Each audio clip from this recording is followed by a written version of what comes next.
हरियाणा में विधानसभा के रण के लिए पूरी तैयारी हो चुकी है, लेकिन सियासत चंडीगढ़ में भी गरमाई हुई है। कई चीजें हैं, कई मुद्दे हैं जो कि क्योंकि हरियाणा की सियासत सीधे सीधे कनेक्ट करती है चंडीगढ़ से। 90 विधानसभाओं का सफर चंडीगढ़ आकर खत्म होता है।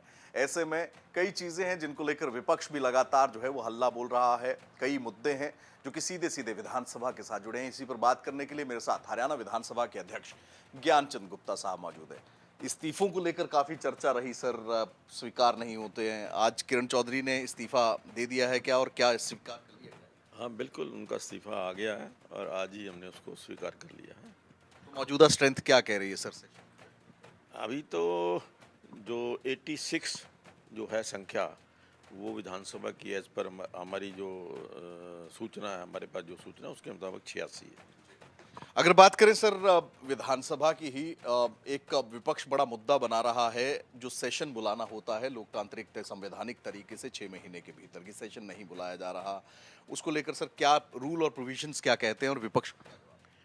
देखिए, जहाँ तक विधानसभा सत्र की बात है, पिछला सत्र 12 मार्च को हुआ था और 13 सितंबर तक 6 महीने इसका कार्यकाल होता है। इसके बीच में बढ़ाना मतलब एक आवश्यकता होती है, लेकिन ये बहुत ज़्यादा ज़रूरी भी नहीं है कि विदिन 6 मंथ ये होना ही है। फिर भी क्योंकि अब तो कोड ऑफ कंडक्ट लग चुका है और अभी वो 6 महीने का कार्यकाल पूरा होना बाकी है, तो इसलिए मुझे लगता है कि अब सत्र की कोई ज़रूरत है नहीं, क्योंकि अब तो सत्र जो है सीधा लोगों के दरबार में लगेगा। अ, राज्यसभा का चुनाव भी आगामी है सर, क्या तैयारी है, किस तरीके से जो है वो तैयारी की जा रही है इस चुनाव? देखिए, राज्यसभा चुनाव के लिए हमारा जो विधानसभा कार्यालय है वो पूरी तरह से तैयार है। जो ही नॉमिनेशन कोई आएगा, हम उसका नॉमिनेशन एक्सेप्ट करने के लिए, वेरिफिकेशन के लिए सब पूरी तरह से हमने तैयारी की हुई है। पूरा हमने अलग से एक इस राज्यसभा चुनाव का जो है एक सेक्रेटेरिएट, एक अलग से बड़ा हॉल और कमरे 2, उसके अंदर जो हमारे सेक्रेटरी हैं, वो रिटर्निंग ऑफिसर भी इसके लिए तय हुए हैं, तो वो उस काम को पूरा देख रहे हैं।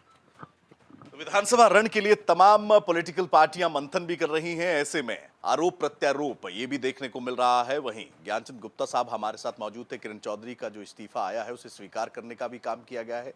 राज्यसभा चुनाव के लिए भी सेक्रेटरीट जो है वो विधानसभा का पूरी तरह से तैयार है, और साथ ही साथ अपने काम गिनवाकर सीधा सवाल भूपेंद्र सिंह हुड्डा के पूर्व में रही सरकार से पूछा गया है कि वो भी अपना वही खाता लेकर आए और इस तरह के से जो काम हमने गिनवाए हैं अपने 10 साल के, उनको मिलान कर कर ये देखें कि किसने कितना काम किया।